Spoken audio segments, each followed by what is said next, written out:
What is happening, guys, and welcome back to the channel. First things first, make sure you smash a like on the video and subscribe if you're new. And George, we're entering the final week of the Euros now, and much to our delight and perhaps surprise as well, England is still going strong, yet to concede in the tournament, yet to lose a game. And we are now one step away from a first major final since 1966. Gareth Southgate's men take on Denmark at Wembley on Wednesday night.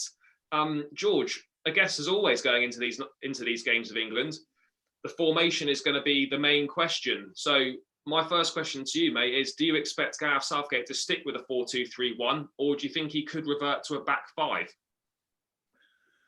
Really don't know at this point, mate, because Southgate seems to surprise everyone in this tournament with personnel changes and formation setup. I would have thought he would stick with the 4-2-3-1 and pretty similar personnel, I would say. Again, not sure if Sancho did enough to warrant a start. Maybe the whole not featuring Grealish at all is a sign that he might start this game.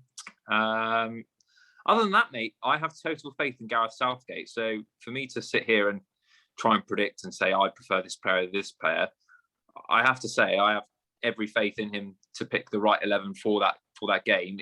It is without doubt going to be the most anticipated game of the tournament, not just because who we're facing, but because of the fact that this is an opportunity to get to the final. I think if whatever happens, if we were to get to the final, I think people could almost after the dust had settled, win or lose, agree that was an improvement and a step forward. But if we weren't to get through to the final, I think that would be bitter disappointment. So that the hype on this game is astronomical, through the roof. And I'd expect 4-2-3-1, but I have every faith that if he goes 5 or if he goes 3, I have faith that England are going to do the job.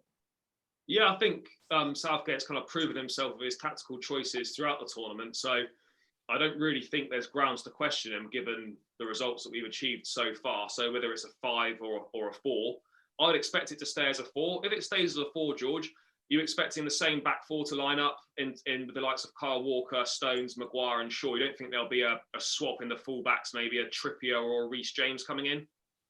No, I think that's our best back 4. I think that's our best back 4. I think it'd be, considering we've had the clean sheets as well. I know it's not just that back 4 who've kept the clean sheets. I mean, it's been a collective effort from everyone that's been involved in that back line, but I think it has the best balance. You know, you've got the pace of Walker and Stones, and then you've got Maguire, who's a bit more physical and great presence in the box. And then you've got Shaw, who seems to be doing fantastic wonders in the final third with his delivery. So I think everything has a balance there. The only question mark would be, do you have Trippier on for his delivery? But I mean, I don't think we need it, because I saw Shaw 2 fantastic crosses in for the goals at the weekend. So yeah, I think that's the best back 4. Yeah, I'd have to agree with you. And obviously the midfield too pretty much picks itself. Rice and Phillips have forged a really strong partnership in this tournament. So I'd fully expect both of those to play. Going into that kind of number 10 role, are you expecting Mason Mount to retain his place? That's probably the hardest position for me.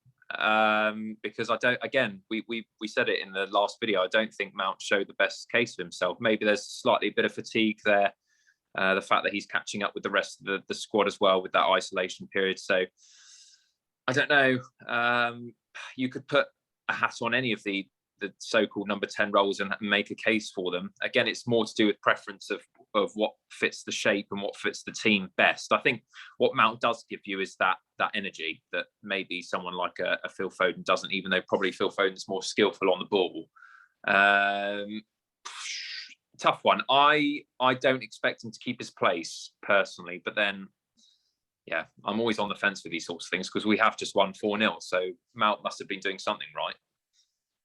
Yeah, I would agree, mate. I personally think he probably will keep his place. If I was picking the team, I probably wouldn't pick him, just based on the fact I think we've got players that can probably offer a little bit more.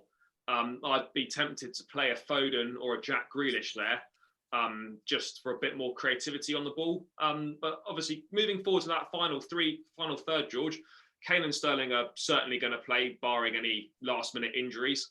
Do you expect Bukayo Saka to be restored to the lineup? Such a tough one, isn't it? Again, I'd say that number 10 role and that wide right is the hardest two positions for Gareth Southgate, because we've got so many like-for-like players in those positions that it's a question of preference. We haven't seen much of Sancho, so whether he did enough in the last game. Saka, fantastic performance against Germany.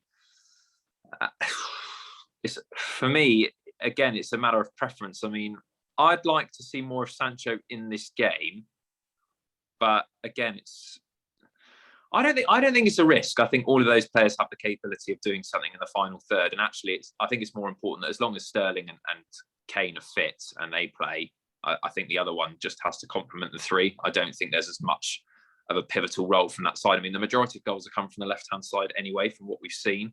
So that's Shaw, that's Sterling. So I think they've almost got a free role there. So I'm not too concerned about that position. Yeah, I think, to be fair, most of this England side pretty much picks itself now, apart from perhaps the number 10 position and the wide right, as we've talked about. All the positions are pretty clear cut now. Everyone seems to have cemented their place in the side. So there's not a lot of decisions to be made at this point, which I suppose is quite good heading into a semi-final. You don't want to be kind of thinking, oh, shall I go with him or shall I go with him? You know that each player is capable of doing a job, whether it's Sancho continuing, whether Saka comes back in, whether Grealish plays. Everyone's performing to a high level. So the difference between them is kind of, as you said, down to preference. But just the last thing on England before we come on to Denmark, what have you made of the way that Gareth Southgate's managed the squad throughout the tournament? I think fantastic. I think it's been a great, giving players a chance. Maybe the substitutions could have been a bit earlier in a lot of games. I think that's something that we've certainly spoken about. But in terms of the squad management, I think it's been fantastic, giving formational changes, personnel a chance. And I think he's just kept the squad fairly happy. Even, Mings played a pivotal role in a couple of games. Similarly with, Mount, Foden, Rashford all coming in, playing their part. And it is a collective responsibility and it is a collective performance. It's not just the 11 that he puts out on the pitch. My biggest concern for this game is they can't get away from the occasion now. I think that the hope's been there. And now all of a sudden it's arrived where I just don't want something stupid to happen, whether that's a red card or you get an injury or a penalty, or I just have not a bad feeling, but I really, from this point to now, I feel like England have managed to just brush off the pressure because they haven't arrived there. But now we're into the last four with an opportunity to make history. I think it's hard to ignore it. So, but look, I have every faith. But yes, it's a squad effort, and I have every faith.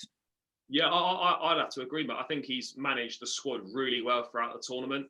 I know I've personally been quite critical of certain players not being involved, but he seems to have got the squad harmony right on point. Everyone seems to be really happy around the camp, which is really important in tournaments. And when players have been given their chance, everyone seems to have delivered. So ultimately, you can't argue with how he's with his squad management throughout, even if you might personally feel others should have played.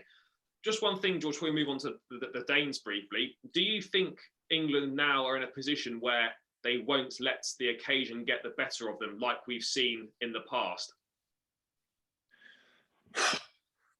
I mean, I don't want to sit here and say that this is going to be the turning point and finally our luck's going to come our way, because as England fans, we're used to disappointment.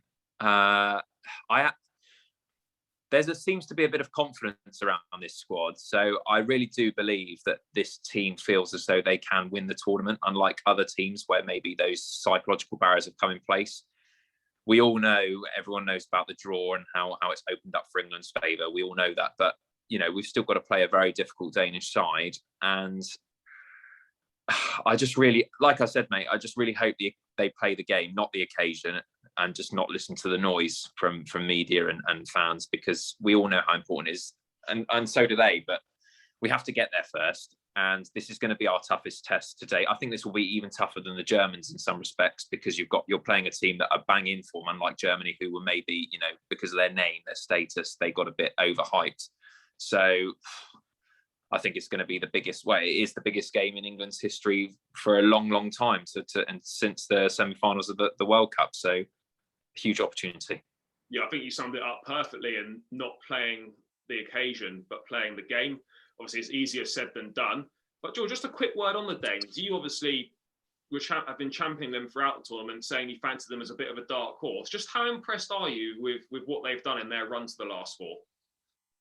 So impressed. I mean, they squeezed through the draw. I mean, I think they lost their opening 2 games, if I'm not mistaken. I mean, that game obviously against, I think it was maybe Austria, that shouldn't have played, but Finland, yeah. Finland, they shouldn't have played that. But they've got that momentum through what's happened, as a footballing community all coming together for Christian Eriksen. They lost their best player, and they're kind of doing it for him, and that has such a strong, intrinsic kind of energy that you cannot replicate with anything else. And I think that's brought the team together. And I think they've got some good players. I mean, when I had a look at them before the tournament, obviously they weren't my pick, but they were my underdogs for a couple of reasons. I mean, I think they've got some very established Premier League players in there who have won things, Kasper Schmeichel, Andreas Christensen for one of them. Yes, Eriksen was part of that as well, but they're just I think they're just a very solid side, and they had nothing on their shoulders. And I don't think in this game they have anything to lose either, unlike England. So, yeah, dangerous opposition, and they've been very high scoring as well. So they're not afraid to go for it. So I do expect finally England to not keep a clean sheet in this one. Yeah, the Danes certainly aren't to be underestimated. As you reeled off a few names there, Kasper Schmeichel, Andreas Christensen, who we know from his time at Chelsea, Simon Kjaer, the Milan centre-half, they've got a great partnership going on there. And even further up the pitch, the likes of Kasper Dolberg seems to be scoring quite a lot of goals as well. So they're certainly a threat and not to be underestimated, George. But just to finally finish up this video, let's go for a score prediction. Are England going to make the final?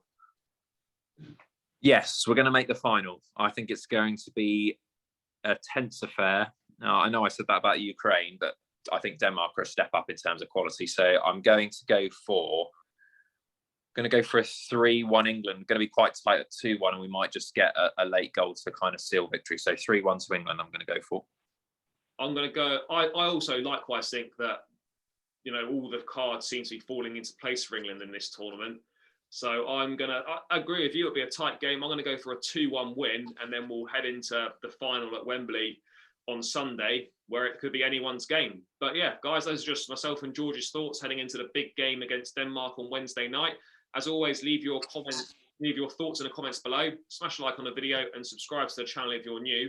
And we'll catch you in the post-match analysis, where we could be finalists or it could be a disaster and we'll be packing our bags and going home.